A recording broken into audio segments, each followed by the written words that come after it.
Geography রবিমার্ক part 3 পর এটা এখানে দেখা যাচ্ছে যে উত্তর গোলার্ধে গ্রীষ্মকাল, যেটা আমি বললাম লম্বভাবে সূর্যরশ্মিটা পড়ছে বলে এই উত্তর গোলার্ধে, তখন উত্তর গোলার্ধে গ্রীষ্মকাল হচ্ছে।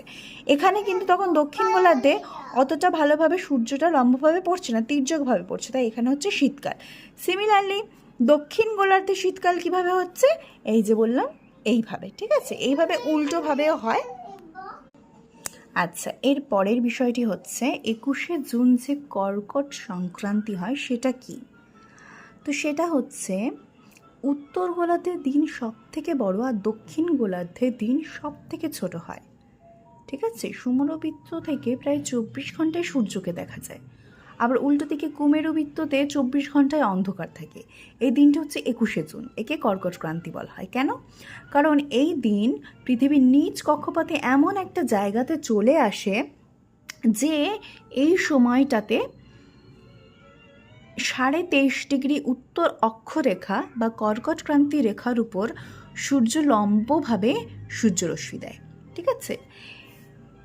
এই যে লম্বভাবে সূর্যরশ্মিটা যে দিচ্ছে, এর ফলে একদম এই এই জায়গাটাতেই সূর্যরশ্মিটা পড়ছে, তাই জন্য এই জায়গাটা সেই দিন কর্কট সংক্রান্তি হয়, ঠিক আছে।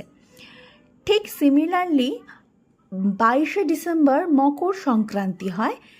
এই সময়টাতে কি হয়? এই সময়টাতে পৃথিবীর কক্ষপথের এমন অবস্থানে আসে যে দক্ষিণ গোলার্ধে মকর ক্রান্তি রেখার উপর সূর্যরশ্মি লম্বভাবে পড়ে। এই দিন কুমেরুবৃত্ততে 24 ঘন্টা দিন থাকে বা আলো দেখা যায়, আর সুমেরুবৃত্ততে কিন্তু অন্ধকার থাকে 24 ঘন্টা। ঠিক একদম কর্কট ক্রান্তের অপোজিট ঘটনাটা ঘটে বলে এই দিনটাকে আমরা মকর সংক্রান্তি বলি, ঠিক আছে। তো মোটামুটি একটা বেসিক ধারণা আমি দিতে পারলাম আশা করি। এরপর হচ্ছে উত্তর গোলার্ধে শরৎকাল কিভাবে হয়? 21শে জুনের পর সূর্যের দক্ষিণায়ন শুরু হয়।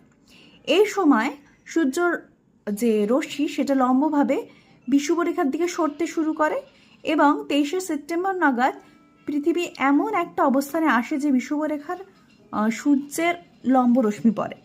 এরপরে উত্তর মেরু এবং দক্ষিণ মেরু, মানে উত্তর মেরু থেকে দক্ষিণ মেরু পর্যন্ত সর্বত্র দিন রাত সমান হচ্ছে। এবং 21শে মার্চের মতো এই দিনটাতেও না, 21শে জুনে আবহাওয়া ঠান্ডা থাকে এবং প্রায় মানে ঠান্ডা গরমের মাঝামাঝি থাকে, এবং উত্তর গোলার্ধে এই সময়টা শরৎকাল, ঠিক আছে। সেই জন্য এই সময়টাকে বলা হচ্ছে দক্ষিণ